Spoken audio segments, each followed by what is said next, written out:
Life కి స్వాగతం. మీ ఆరోగ్య నేస్తం. ఇది కేవలం సమాచారంగా మాత్రమే భావించండి. ఈ సమాచారం ఆధారంగా ఆరోగ్య సమస్యలకు సంబంధించిన నిర్ణయాలు తీసుకోవద్దు. అందుకోసం వైద్య నిపుణులను సంప్రదించండి. కిర్లియన్ ఫోటోగ్రఫీ ద్వారా మనకి ఆరా ఎంత పెద్దదో చూడొచ్చు అని చెప్పి శాస్త్రీయంగా నిరూపితమైంది. కోర్స్ హేతువాదంగా ఆలోచించే వాళ్ళు హేతుబద్ధంగా అని అంటారు వాళ్ళు, బట్ ఒక కోణం వాళ్ళు దీన్ని నమ్మకపోవచ్చు, కానీ ఇది సైంటిఫిక్గా ప్రూవ్ అయింది. కిర్లియన్ ఫోటోగ్రఫీలో ఆరా ఎంత పెద్దగా ఉంది, ఎంత క్లీన్గా ఉంది, అది కూడా చూడొచ్చు. ఎంత క్లీన్గా ఉంది, ఎంత స్ట్రెంగ్త్ ఉంది. ఒట్టిగానే పెద్దగా ఉంటే సరిపోదు కదా, దాంట్లో దృఢత్వం కూడా ఉండాలి. సో ఇవన్నీ దాంట్లో వస్తాయి.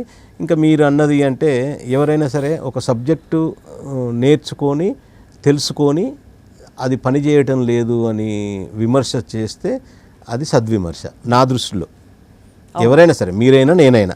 ఇప్పుడు నాకు వైద్యం డాక్టర్ది రాదు, నేను డాక్టర్ని విమర్శిస్తే దానికి అర్థం లేదు. నాకు ఇంజనీరింగ్ రాదు, ఎవరో కన్స్ట్రక్షన్ చేస్తే అతన్ని విమర్శిస్తే దానికి అర్థం లేదు. నేను ఇంజనీరింగ్ చదివన్నా విమర్శించాలి, లేదా అంటే నేను డాక్టర్ చదివన్నా డాక్టర్ని విమర్శించాలి. ఈ రెండు కాకుండా నా మనసుకు తోచినట్టు నేను విమర్శిస్తా అంటే ఎంతో కాలం నుంచి పూర్వులు యోగులు ఎంతో సాధన చేసి సాధించిన విద్య అవే ఈరోజు మిషనరీగా బయటకు వస్తున్నాయి. ఒకప్పుడు వాళ్ళ మానసిక దృష్టితో చూసి, దివ్య దృష్టి అంటే ఏదో ఒకటి అనుకోవచ్చు మనం, సో దాంతో ఆలోచించి చెప్పినవే ఈరోజు దానికి ఏదో ఒక మిషనరీ వస్తుంది. మొన్నటి వరకు ఆరాని ఎవరు నమ్మేవాళ్ళు కాదు. కిర్లియన్ ఫోటోగ్రఫీ వచ్చిన తర్వాత ఇప్పుడు ఆరాని మనం నమ్ముతున్నాం. అట్లనే మనసుకు సంబంధించింది కూడా ఏదో ఒక మిషనరీ రావాలి. ఎవరో మహానుభావుడు కనిపెడతాడు, వచ్చే కాలంలో కనిపెడతాడు. ఇప్పటి వరకు లేని, అంతకుముందు లేని ఇప్పటి వరకు వచ్చినాయి కదా, ఇప్పుడు లేని ముందు కాలంలో వస్తాయి.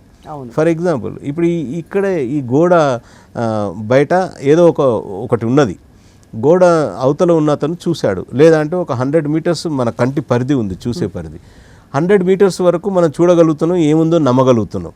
100 మీటర్స్ అవతల ఏదో ఉంది, అక్కడ ఉన్న వాళ్ళు చూశారు, కానీ మనము ఇక్కడ కూర్చొని దాన్ని లేదు అంటే చూసిన అతను కరెక్ట్. సో అందుకని మనం అక్కడికి వెళ్ళన్న చూడాలి, లేదా అంటే మన చూపు పరిధి అన్న పెంచుకోవాలి. ఈ రెండిట్లో ఏదో చేయకుండా గుడ్డిగా ఆడ లేదు అనడం సమంజసం కాదు. రైట్. ఎందుకంటే నిత్యం ఈ పరిశోధన కొనసాగుతోంది. అంటే అన్నిటికీ అతీతంగా కనిపించనిది ఏం నడిపిస్తోంది అసలు వీటన్నిటినీ అని చెప్పి, అదే శక్తి, ఎనర్జీ.